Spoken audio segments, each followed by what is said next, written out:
ત્યાં સુધી અન્ન જળ હરામ. એટલે યશોદાજીને મનમાં એમ થયું કે તોફાની તો બહુ જ છે, હવે કરવું શું? બ્રહ્માનંદ સ્વામી અદ્ભુત આ લીલા ચરિત્રનું વર્ણન પોતાના પદમાં કર્યું છે કે વ્રજ મેં એક સમે વ્રજરાજ કે આડોલી હલો રે.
સ્વામી લખે છે કે ભગવાને એક વખત હઠ લીધી, અતિશય ક્રોધિત થયા અને રડવા માંડ્યા. જશોદાએ કારણ પૂછ્યું ત્યારે કહ્યું કે મને કન્યા લાવી આપો, મારે લગ્ન કરવા છે. એટલે માતાજી ભગવાનને સમજાવે છે, પણ પરમાત્માએ તો હઠ લીધી કે મારે કોઈ વાત તમારી સાંભળવી નથી. ને યશોદાજીને ક્રોધ ચડ્યો. ભગવાન એમને એમ ચોકની અંદર ચરણ ઘસે છે. માતાજી તો કામકાજની અંદર લાગ્યા. સંધ્યા સમય થયો. વૃંદાવનમાંથી નંદરાયજી આવ્યા. ગૌશાળામાં ગાયોને બાંધી નંદાલયમાં પ્રવેશ કરે તો ઠાકોરજીના વસ્ત્રો વગેરે બધું ધૂળ ધૂળ થયેલું અને આંખો રડીને લાલ થઈ ગયેલી અને આંખો ચોળ્યા કરે. અડધું રડ્યા હોય ને અડધી ખોટી ચોળતા હોય. એટલે એકદમ નંદરાયજી દોડીને ભગવાનને જ્યાં પકડવા ગયા ત્યાં ભગવાન ખસીને એક બાજુ જતા રહ્યા. એટલે નંદરાયજીએ યશોદાજીને પૂછ્યું કે લાલાને શું થયું છે? અને યશોદાજીનો મગજ ગયો તમારી જેમ જ કે તમે જ ચડાવ્યો છે. હું તો ઘણીવાર વઢું ખીજાવ, તમે એને કાંઈ કહેતા નથી અને જે હઠ કરે ને બધું લાવી દો છો. તો આ જેણે હઠ કરી મને પરણાવો, માટે જાઓ તમારા દીકરાને પરણાવો. અરે નંદરાયજી કહે છે કે દેવી એ તો છોકરું કહેવાય, એ અટ કરે એને સમજાવી દેવાય ને, આપણે અત્યારે નહીં પણ એને પરણાવવાનો તો છે જ ને. ત્યારે જશોદાજી કહે છે કે તમે જઈને સમજાવો, હું તો થાકી ગઈ. જઈ અને ભગવાન આવતા નથી પણ પરાણે નંદરાયજીએ તેડી લીધા. નંદરાયજી માથે હાથ ફેરવીને કહે છે કે લાલા છે શું? તો કહે છે કે મને કન્યા લાવી આપો, મારે લગ્ન કરવા છે. નંદરાયજી કહે છે કે તને તો સારામાં સારી કન્યા લાવી દેવાય ને, પણ લાલા એનો સમય થાય ત્યારે લવાય ને. હજી તો તું નાનો છો, આખા ગોકુળની અંદર તું ચોરીઓ કરે, તારી કેટલી બધી ફરિયાદ આવે, તો આ સ્થિતિમાં કોઈ કન્યા ન આપે. ભગવાન કે ન આપે તોય તમે લઈ આવો, હું તોફાની છું પણ તમે તો વ્રજના રાજા છો ને, રાજાને તો કેટલાય કન્યા દેનારા મળે જ રે. માટે ગમે તે રસ્તો કરો ને, મેં પ્રતિજ્ઞા કરી છે કે જ્યાં સુધી મને પરણાવો નહીં ત્યાં સુધી અન્નજળ નહીં લો. હવે આ તો કોને કહેવું? અને ભગવાન તો જબ્બર હઠીલા. એટલે નંદરાયજીએ તો ભગવાનને એક બાજુ બેસાડ્યા, એટલે ભગવાન પાછા માંડ્યા આળોટવા. અંદર જઈ અને નંદરાયજી જશોદાજીને કહે છે કે હવે આનું કંઈક આપણે કરવું તો પડશે. અને મને તો એવું લાગે છે કે મોટો થયા પછી આને કોઈ કન્યા દેશે કે નહીં, એ કાંઈ નક્કી નહીં. તોફાની એટલો બધો, એટલે અત્યારથી જ આપણે સગપણ કરી અને ઘડિયા જો લગ્ન લઈ લીધા હોય તો સારું પડે.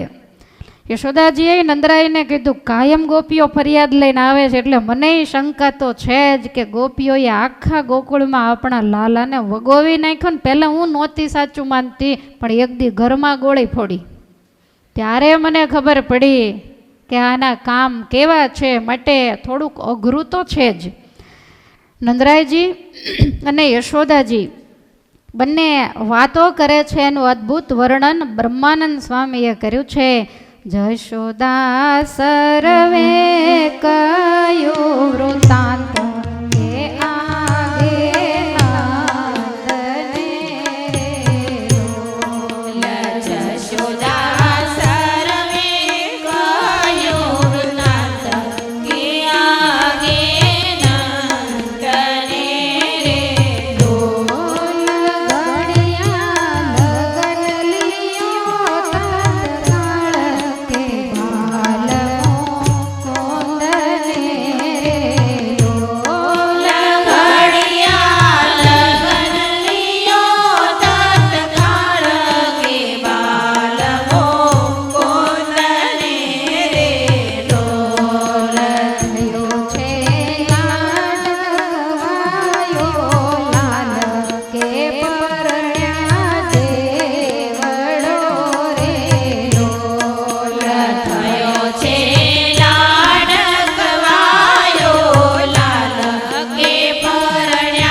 એકાંતમાં બેસી અને માતા પિતા ભગવાન વિશેની વિચારણા કરે છે.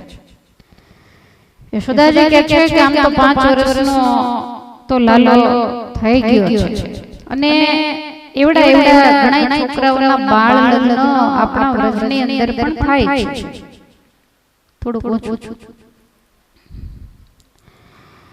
ત્યારે નંદરાયજી કહે છે કે દેવી મને એમ થાય છે તમે કાયમ કહેતા હો કે લાલાની ફરિયાદ આવે, હજી નાનો છે ને ત્યાં સુધી છોકરામાં ગણાય અને કન્યા દેનારા વિચાર કરે કે નાનો છે, બહુ મોટી ઉંમરે નંદરાયને તે જન્મો છે, વ્રજના રાજા છે એટલે થોડાક લાડે કોડે રાખ્યા હોય એટલે આવું કરે, પણ મોટા થઈને ડાયા થઈ જશે એવી આશાથી કોક દીકરી આપે. પણ મોટા થયા પછી તો કોઈ દીકરી આપે નહીં. અને કોને ખબર પછી મોટા થઈ મહારાજ કેવાય નીવડે, પછી કેવા થાય કેમ ખબર પડે? માટે કાંઈ બીજું ડાપણ ડોળવાની જરૂર નથી. આપણે લાલાને માટે ક્યાંકથી કન્યા ખોળીએ. જશોદાજી કે તમારે ક્યાંય ધ્યાનમાં હોય કયો, મને તો બધા ફરિયાદ લઈને જ આવે છે, મારે તો ક્યાંય લાલાની વાત મુકાય એવું જ નથી, માટે તમને કાંઈ એવી કન્યા ધ્યાનમાં ખરી? ત્યારે નંદરાયજી કહે છે કે એક વખત શરદ પૂનમના ઉત્સવમાં રાત્રિના સમયે બધાએ ભેગા થયેલા અને આપણે પણ બધાએ વનની અંદર આ ઉત્સવ કરવા માટે ગયેલા અને એ વખતે ઠાકોરજી 3 વર્ષના હશે એટલે એમની સાથે તેડીને ગયા હોય. તે રાત્રે ઉત્સવમાં થોડુંક મોડું થયું ને એટલે ઠાકોરજીને ઊંઘ મંડી આવવા. યશોદાજી કહે છે કે નંદરાયજી કહે છે કે દેવી પછી તમે તો બધા ગોપીઓની સાથે હતા ને લાલો મારા ખોળામાં હતો, તે ઊંઘવા માંડ્યો એટલે મેં પછી નક્કી કર્યું કે આને હવે ઘરે મૂકી આવી અને સુવડાવી દેવો જોઈએ. તું આમ ચારે બાજુ જ્યાં જોતો હતો તો એ જ વખતે ભૃખુભાણની દીકરી રાધા બહુ રૂપવાન, અતિશય ગુણિયલ અને એ ત્યાંથી નીકળી. યાદ રાખો રામચંદ્ર ભગવાન કરતાં સીતાજી 10 વર્ષ નાના હતા અને શ્રી કૃષ્ણ ભગવાન કરતાં રાધાજી 8 વર્ષ મોટા હતા. એટલે ભગવાન 3 વર્ષના હોય તો રાધાજી 11 વર્ષના તો હોય. એટલે રાધાજી ત્યાંથી નીકળ્યા અને કીધું કે બાબા શું જોઈ રહ્યા છો? ત્યારે નંદરાયજી કહે છે કે મેં એવું કીધું કે લાલાને નિદ્રા આવે છે તો તું જરાક જઈ અને એને ઘેર સુડાઈ આવીશ. એટલે તરત જ રાધાએ હા પાડી અને ભગવાનને તેડી અને એ નંદાલયમાં જઈને પોઢાડી આવ્યા. આપણે નથી ગાતા નંદકુંવર નાનો રે કાનો રમે મારી, આ રાધાજીના શબ્દો છે. મારા કરતાં નંદકુંવર નાના છે ને મેં એને તેડીને રમાડેલા છે. એટલે એ દીકરી દેખાવમાં પણ બહુ સારી છે અને ગુણિયલ પણ ખૂબ જ છે અને એને લાલા પ્રત્યે લગાવ પણ ખૂબ સારો છે.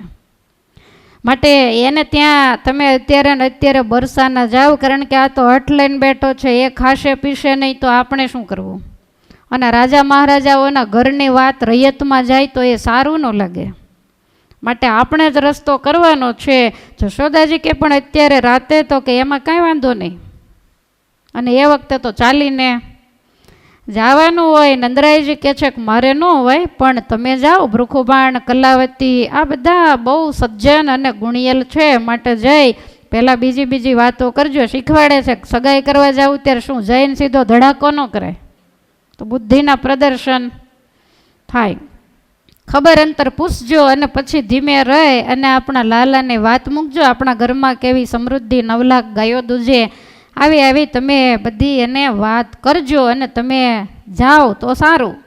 એટલે યશોદાજીને એમ થયું કે કાંઈ વાંધો નહીં, જો તમે કહેતા હો તો જાઓ. એટલે સાંજનો સમય સૂર્યાસ્ત થયેલો અને યશોદાજી તૈયાર થયા. કાંઈક વસ્ત્રો બદલીને હવે કન્યા જોવા જવું હોય તો કાંઈક થોડુંક વ્યવસ્થિત થઈને તો જવું પડે.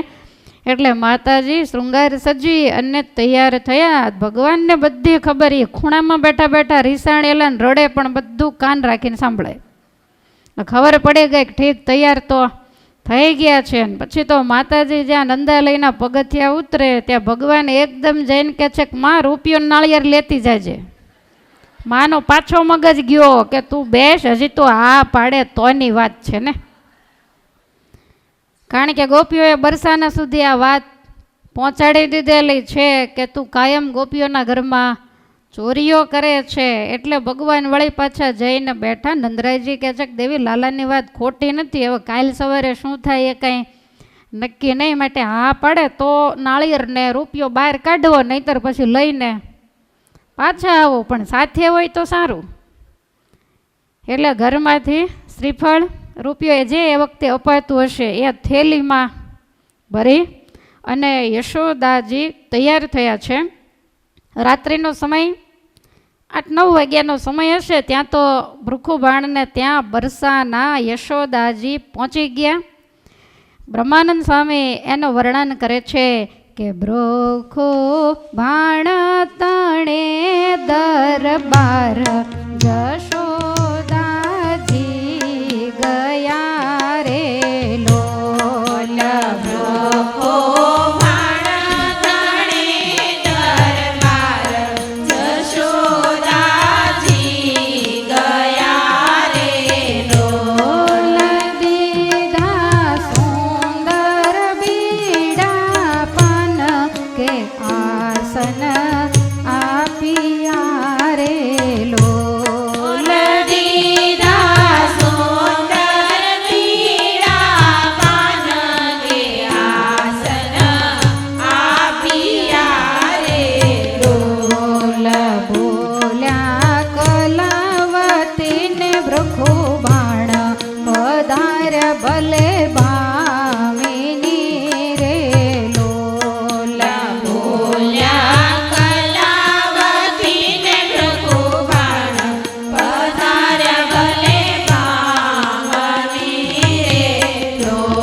ભૃખબાણનું દ્વાર જઈ અને ખટખટાયું. કલાવતીએ દરવાજો ખોલ્યો, પણ પહેલા વહેલા નંદરાણીને જોયા. યશોદાજી રયતના ઘેર તો ક્યારેય કામ પ્રસંગ વગર જાય નહીં, અને જોતાની સાથે જ કલાવતી તો રાજીના રેડ થઈ ગયા. ભૃખબાણ એકદમ બહાર આવ્યા ઓરડામાંથી, દોડ્યા અને કહે છે કે પધારો નંદરાણી પધારો, આજ આ સાંજના સમયે, અને તમે તો વ્રજના રાજા અમારા મહારાણી કહેવાઓ, અને આજ અમારા આંગણાને તમે પાવન કર્યું. યશોદાજી બહુ રાજી થયા, થેલીને બરોબર સંતાડીને રાખી હોય, આસન આપ્યું, બેઠા અને પાન બીડા આપ્યા. કાંઈક નાસ્તો આપ્યો હશે, સીધા તો પાન બીડા ન હોય. એટલે થોડી વાર વાતચીત કરી અને પછી કલાવતી ધીમે રહીને કહે છે કે નંદરાણી, અત્યારે વગર વળી વગર તેડ્યા, કાંઈ ટાણા પ્રસંગ વગર અચાનક અમારા ઉપર કૃપા કરીને પધારવાનું કાંઈ કારણ? તમારી સાથે નંદરાયજી નથી, રાતના સમયે તમે એકલા આવ્યા છો. ત્યારે યશોદાજી કહે છે કે કલાવતી, આમ તો તમને ખબર જ હશે કે બહુ મોટી ઉંમરે અમારા ઉપર પરમાત્માએ કૃપા કરી, અને મારે ત્યાં એક પુત્ર છે, જેને અમારી બધી જ વ્રજની ગોપીઓ લાડકવાયા નામ તરીકે કનૈયો કહીને બોલાવે છે. અને એ 5 વર્ષનો થયો ને તમને ખબર છે ને, અમારે ત્યાં તો 9 લાખ ગાયો દૂજે, અને અમે તો વ્રજના રાજા છીએ. મથુરાના તાબામાં જેટલા નાના નાના ગામડા છે એમાંથી વધારેમાં વધારે કંસ રાજા પાસે કર જો પહોંચતો હોય તો એ અમારા વ્રજનો પહોંચે છે. સર્વ પ્રકારે અમારું વ્રજ સમૃદ્ધિઓથી ભરપૂર છે. અને મારો દીકરો એ પણ એટલો જ કામણગારો. ત્યારે કલાવતી કહે છે કે મેં એવું સાંભળ્યું છે કાળો બહુ છે. યશોદાજી કહે છે કે થોડો સાંભળો છે પણ કામણગારો બહુ છે, બહુ ગુણિયલ છે. માટે હું એવું કહેવા માગું છું કે તમારી જે કન્યા રાધા, એનો સગપણ મારા લાલાની સાથે જો થાય તો સરસ મજાની જોડ થાય. અને તમારે તમારી દીકરીની આખી જિંદગી કાંઈ ઉપાધિ રે નહીં. આવું કીધું. હવે બનેલું એવું કે ગોપીઓને ઘેર ભગવાન માઈ માખણની ચોરીઓ કરતા હોય, વ્રજમાં તોફાન મચાવતા હોય, તો આ બધી જ ચર્ચા બરસાના સુધી તો પહોંચી જ હોય. એટલે કલાવતીને ગોપીઓએ આ બધી વાત કરેલી કે આવો એ તોફાની છે, નટખટ છે અને બહુ સાંભળો છે. અને તમે જોજો જેને રૂપ વધારે હોય ને એને અભિમાન વધારે હોય. એનામાં ગુણ ન હોય. યાદ રાખો, રૂપ ત્યાં ગુણ ને, ગુણ ત્યાં રૂપ ને, રૂપને ગુણ બેય હોય તો પરમાત્માની બહુ મોટી કૃપા સમજી લ્યો. હવે આવું જ્યાં સાંભળ્યું કે તમારી રાધા કુંવરી એ અમારા કૃષ્ણની સાથે પરણાવો, ને આટલું કીધું, કલાવતીને તો જરાય ગમ્યું જ નહીં. બ્રહ્માનંદ સ્વામીએ લખ્યું કે મનમાં રાજી થયા બ્રખુબાણ કલાવતી કો પિયા રે લોલ. મનમાં રાજી થયા બ્રખુબાણ કલાવતી કો પિયા રે લોલ.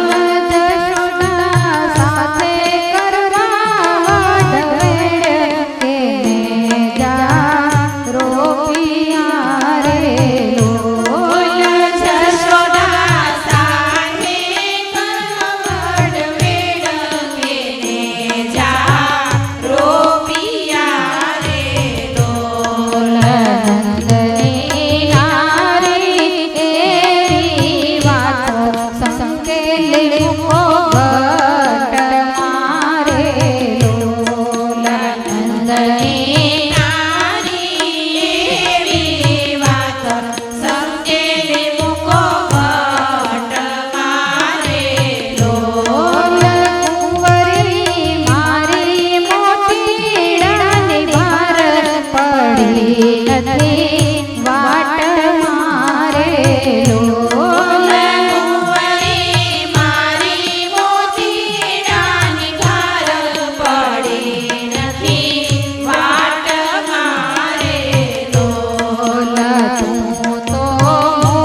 પુરુષનો સ્વભાવ છે ને એ થોડોક ધીરજવાળો અને હિંમતવાળો હોય, અને સ્ત્રીઓનો સ્વભાવ અધીર્યો હોય. કોઈ પણ ચર્ચા થાય તો પુરુષ જલ્દી બાજી બગાડી નહીં નાખે, એ વિચારીને નિર્ણય લેશે.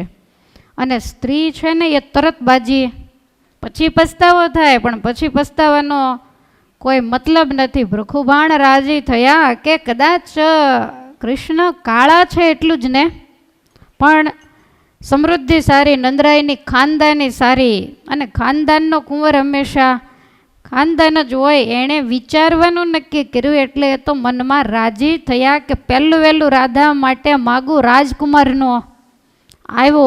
પણ કલાવતીનો મગજ ગયો. અને યાદ રાખો કે કન્યા અને કન્યાની માતા એ બે હંમેશા રૂપ ને રૂપિયા બે જ વસ્તુ જોવે, અને એના કારણે આખી દુનિયા અત્યારે હેરાન થાય છે.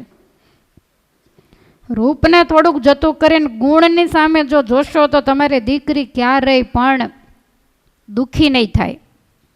આ શું બધા હળિયું કરો, બોલાવી લો ને. તો સારી કથામાં જ બાજી બગાડો છો, આવું નહીં ચાલે. જ્યારે ગાવાનું થાય ત્યારે એમાં કોઈ ફેરફાર નહીં કરતા, બરોબર જ ચાલે છે, કાંઈ ઈકો બીકો નથી દેવો. પછી આખો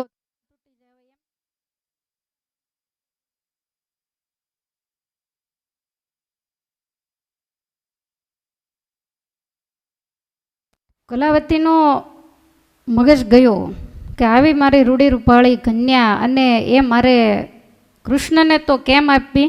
એટલે એણે ચોખવટ જ કરી કે નંદની નારી એવી વાત સંકેલી મૂકો ઘટમાં. તમને કદાચ વિચાર થયો છે, તમારા તમારા હૃદયમાં રાખો, કારણ કે કુંવરી મારી મોતીડાની બહાર નથી પડી વાટમાં. એ કંઈ રસ્તામાં પડી નથી કે દીકરીને હું જ્યાં ને ત્યાં દઈ દઉં. અને કદાચ નંદરાણી તમને એમ થાય કે તમે મોટા છો, આમાં તો હું કારે તું કારે આવી ગયા કે તું મોટી હોત તારે ઘરે, એમાં હું મારી દીકરી તારા કુંવરને નહીં જ આપું. મારી પુત્રી હતી સુકુમાર, કમળ કેરી પાંખડી, અને તારો દીકરો હાથમાં લાકડી લઈને ગાયોની પાછળ વનમાં ભમે, પગમાં ચાંખડી પણ પહેરતો નથી. સગપણ કરવા ગયા હતા, સ્વામી કે વાતું કરતામાં વેવાણ બેવ વાદે ચડ્યા, સામસામા આવી ગયા, અને જશોદાજીની સાથે વડવેડ થઈ ગઈ. અને જશોદાજીને જ્યારે એવું કીધું કે તમારો પુત્ર તો વનની અંદર ગાયોની પાછળ ભમે છે, પગમાં ચાંખડી પહેરતો નથી, મારી દીકરી બહુ રૂપવાન છે. હવે કોઈ પણનો દીકરો ગમે એવો હોય પણ માં કોઈ દિવસ ખમી શકે નહીં. એટલે જશોદાજીનો મગજ ગયો કે તું કોની સામે બોલે એનું તને ભાન છે, તારામાં વિવેક જેવું કાંઈ છે. અને હવે યશોદાજી બોલે છે કે હેલી તારી છોડી ચાળા તાર કે છાશ